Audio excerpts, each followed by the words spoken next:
আবারও দক্ষিণ 24 পরগনার সাগরের পরিযায়ী শ্রমিকের মর্মান্তিক মৃত্যু। চেন্নাইয়ে পাথর চাপা পড়ে প্রাণ গেল লক্ষ্মীকান্তর। ভিন রাজ্যে কাজের খোঁজে গিয়ে ফের শোকের ছায়া নেমে এলো দক্ষিণ 24 পরগনার সাগরে। চেন্নাইতে রাজমিস্ত্রির কাজ করতে গিয়ে মর্মান্তিকভাবে প্রাণ হারালেন সাগর থানার মন্দিরতলা খেয়াঘাট এলাকার লক্ষ্মীকান্ত বেড়া, বয়স আনুমানিক 42। অভাবের তাড়নায় প্রায় 6 মাস আগে চেন্নাইয়ে যান তিনি। রাজমিস্ত্রির পাশাপাশি রাতে ওভার ডিউটির সময় গাড়ি থেকে পাথর নামানোর কাজ করছিলেন লক্ষ্মীকান্ত। সেই সময় হঠাৎই পাথর তার বুকে পড়ে যায়। গুরুতর আহত অবস্থায় তাকে চেন্নাইয়ের রাজীব গান্ধী হাসপাতালে ভর্তি করা হয়। 28 তারিখ রাতে পরিবারের সঙ্গে ফোনে যোগাযোগ করে জানানো হয় দুর্ঘটনার খবর এবং অপারেশনের অনুমতি চাওয়া হয়। পরিবারের সদস্যরা সম্মতি দিলেও শেষ রক্ষা হয়নি। অপারেশনের পর কিছুক্ষণ পরিবারের সঙ্গে কথা বললেও পরবর্তীতে মৃত্যু হয় লক্ষ্মীকান্তর। মৃত্যুর খবর পেয়ে ভেঙে পড়ে পরিবার ও প্রতিবেশীরা। অভিযোগ উঠেছে যথাযথ চিকিৎসা না পেয়েই প্রাণ হারিয়েছেন তিনি। বৃহস্পতিবার কফিনবন্দি দেহ গ্রামে ফিরতেই কান্নায় ভেঙে পড়ে গোটা এলাকা। গ্রামের মানুষের প্রশ্ন, সংসারে সচ্ছলতা ফেরাতে এতদূর পরিযায়ী হতে গিয়ে কেন এমন পরিণতি? লক্ষ্মীকান্তর এই মৃত্যু ফের চোখে আঙুল দিয়ে দেখালো কর্মস্থানের অভাবে বাংলার বহু শ্রমিককে এখনো পেটের তাগিদে ভিন রাজ্যে পাড়ি দিতে হচ্ছে আর ফিরছেন কফিনবন্দি দেহ। রবিবার রাত্রে অ্যাক্সিডেন্ট হয় 12টার সময়।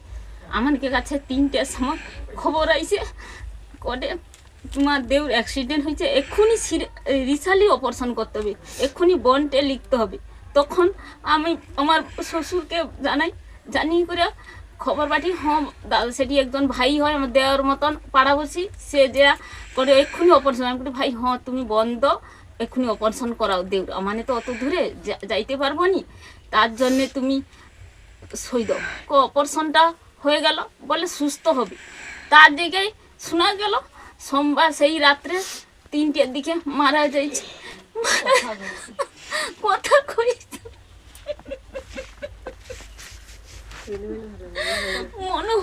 আমার মনে হয় যে হয়তো ট্রিটমেন্ট হয়তো ভালো হয়নি, সেই জন্য হয়তো হাঁটাটা হয়েছে। শেফালি বেড়া ভাই 6 মাস আগে চেন্নাইতে যায়, যাবার পরে হঠাৎ খবর আইছে কাজ করতে করতে ওই পাথর বুকে পড়িয়া ওরা যারা ওখানটায় ছিল হাসপাতালে ভর্তি করছে। করার পরে একদিন পরে রিপোর্ট আইছে যে ছেলেটা মারা গেছে।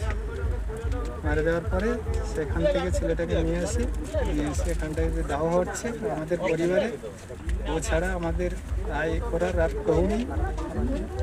সরকারের কাছে আবেদন একটু যেন দেখা হয়েছে। আমার ছিল যিনি মারা গেছে উনি আমার কাকু হন।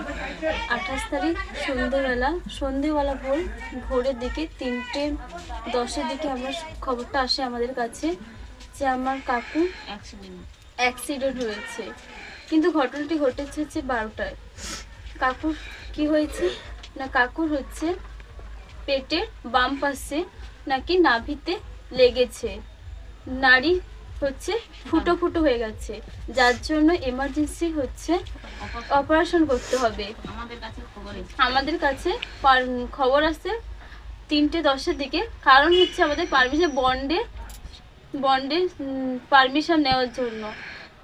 তোরা ইমিডিয়েটলি 12টার দিকে কাকুর অ্যাক্সিডেন্ট হওয়ার সঙ্গে সঙ্গে কাকু অজ্ঞান হয়ে যায়। তারপরে জ্ঞান আসে। কাকু যখন আমাদের জানিয়েছিল কাকু খুব কান্নাকাটি করছিল। তারপর যখন অপারেশন হয়, অপারেশন রাজীব গান্ধী, চেন্নাইতে রাজীব গান্ধী হসপিটালে। ওখানে অপারেশন হওয়ার মিনিমাম 2 ঘন্টা পরে আমার কাকুর জ্ঞান আসে। জ্ঞান আসার পরে কাকু আমার দিভাইয়ের সঙ্গে কথাও বলে, ভিডিও কলে জিজ্ঞাসা করে দিভাই কাকুকে যে কাকু তুমি কেমন আছো? তখন দিভাইকে বলে যে কাকু আমি ভালো আছি। তারপরে আমরা জানি যে তাহলে আমার কাকু হয়তো সুস্থ হয়ে যাবে। তারপর ওরা বলে যে নাভিতে ফুটো ফুটো হয়ে গেছে। ডক্টর বলছে মেডিকেল রিপোর্টে ফুটো ফুটো হয়ে যার কারণে সুস্থ হয়ে যাবে। এবার ওটাকে সুস্থ হতে মিনিমাম প্রপারলি সুস্থ হতে গেলে 5 থেকে 6 মাস লাগবে, আর ট্রিটমেন্ট চলবে 2 মাস পর্যন্ত। ওই ট্রিটমেন্ট চলাকালীন হচ্ছে প্রপারলি যে ট্রিটমেন্টটা করে ডক্টর, ওই কাকুর হচ্ছে পায়খানা পেচ্ছাপ হচ্ছে একটা নলের মাধ্যমে হবে, নলের মাধ্যমে প্লাস্টিক ব্যাগের মাধ্যমে ঝোলানো থাকবে 2 মাস। তারপরে হচ্ছে 2 মাস পর আবার একটা অপারেশনের মাধ্যমে কাকুর ওইটা হচ্ছে আবার করে কাকুর স্বাভাবিক বাড়িতেও আসতে পারবে। 5-6 মাস ট্রিটমেন্ট করলে প্রপারলি সুস্থ হয়ে যাবে। কাকু আমরা আজ হচ্ছে কাকুর দাহ হয়েছে, আমরা দেখলাম, দেখে বুঝতে পারলাম যে আমার কাকু কোথাও চোট লাগেনি। এমনকি পোস্টমর্টমে হচ্ছে কাটাগুলো দেখা যাচ্ছে, কাকু কোথাও চোট লাগেনি। কিন্তু কাকু হচ্ছে ওরা যেটা জানা যাচ্ছে ওরা হচ্ছে আমার কাকুকে ঠিকভাবে সুস্থ করেনি, ঠিকভাবে ওরা কেয়ার করেনি, ডক্টররা কেয়ার করেনি, যার জন্য আজকে আমার কাকুর এই অবস্থা। মৃতদেহ বাড়িতে পাঠিয়ে দিয়েছে ওরা দমদম এয়ারপোর্টে। ওই কোম্পানি মৃত বলে ঘোষণা করেছে। কাকুর কি নাম?